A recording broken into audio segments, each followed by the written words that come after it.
The following incident occurred last Sunday. I was in my study typing an email for work when I thought I heard a noise coming from my kitchen. I disregarded it. The house in which I live is old and strange noises are not uncommon. But not 5 minutes later, I heard the noise once again. It was a clicking of some sort. I broke out into a cold sweat. It was the sound of the back door unlocking. I opened my desk, pulled out my revolver, and closed the door. I stood up and quietly made my way to the door of my study. I carefully opened the door and stepped into the hall. Darkness greeted me, thick and awful. A shroud hiding whomever was lurking in my house. Then again, the darkness was also my protector. Knowing my house like the back of my hand, it didn't bother me turning off the lights. If somebody was truly here, I wanted them to be surprised. I moved down the hall as silently as I could and listened as hard as I could. Silence. Could I have been imagining things? As I mused over these points, a soft padding played its way from the direction of my kitchen to the other side of the house. No shoes, boots could have made such a stealthy noise. Had the intruder removed his shoes before entering? The steps sounded lighter than a full-grown man's. They sounded like a child's footsteps or those of a large dog. At this point, I decided to call out. "Hello?" I bellowed loudly, the volume of my voice causing me to recoil. "Get a hold of yourself, man," I whispered to myself. I yelled out again. "I am armed and the police are on their way." Stupid me. Why hadn't I called the police when I was in the study? I made my way to the kitchen, entered slowly, and saw that I was very much alone. Everything seemed to be in its place, yet when I turned the lights on, I had to choke down a scream. The back door I had double locked for the night only 2 hours ago lay wide open. Adding to the horror, I discovered 2 sets of small, muddy, barefoot prints leading to the stairs. I closed the door quietly. "Who the heck is in my house?" I yelled, my mind beginning to race. And how did they undo the locks, I wondered.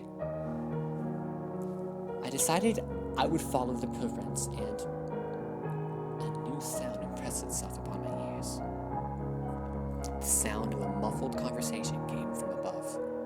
Whoever was in my house had made their way up to the upstairs bedroom. I steeled my nerves and swallowed the lump in my throat. This was my house. Whoever was whispering in my bedroom was invading my privacy and threatening my safety. I had to deal with it. I made it to the bottom of the steps, switched on the light, and yelled, "Show yourself!" Weighted silence greeted me. "I have a gun and I will use it. Surrender yourself!" My adrenaline began to pump, and longer. I was no longer cautious. I took the stairs 2 by 2, slammed open my bedroom door, and revealed a gun at nothing. My large bedroom, the only room on the second floor, was entirely empty. I looked at the floor and found the same footprints I saw that were in the kitchen, only they stopped in the middle of the room. My blood ran cold.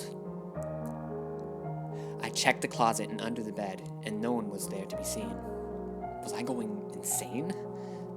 I made my way back into the hall when the door suddenly slammed closed behind me.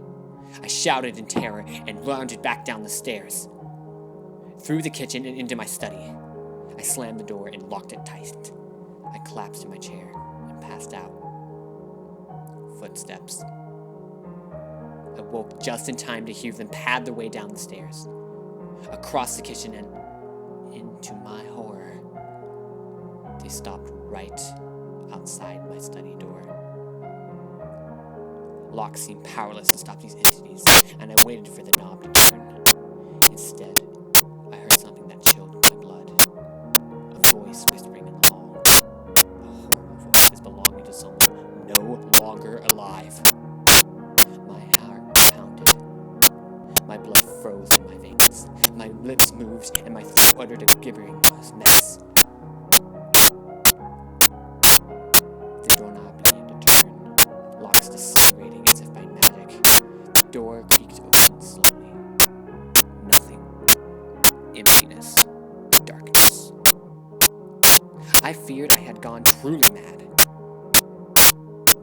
Then again, the sounds of footsteps, but this time going away from my study. The back door opened and closed, leaving me in deafening silence. After what seemed like an eternity, I stood and shakily made my way to the kitchen. The light was still on and nothing seemed out of order. The back door was closed, and I could see that the lock was once again engaged. I noticed the saver on the table. I moved closer and picked it up, and began to laugh horribly. Red. Sorry, wrong house.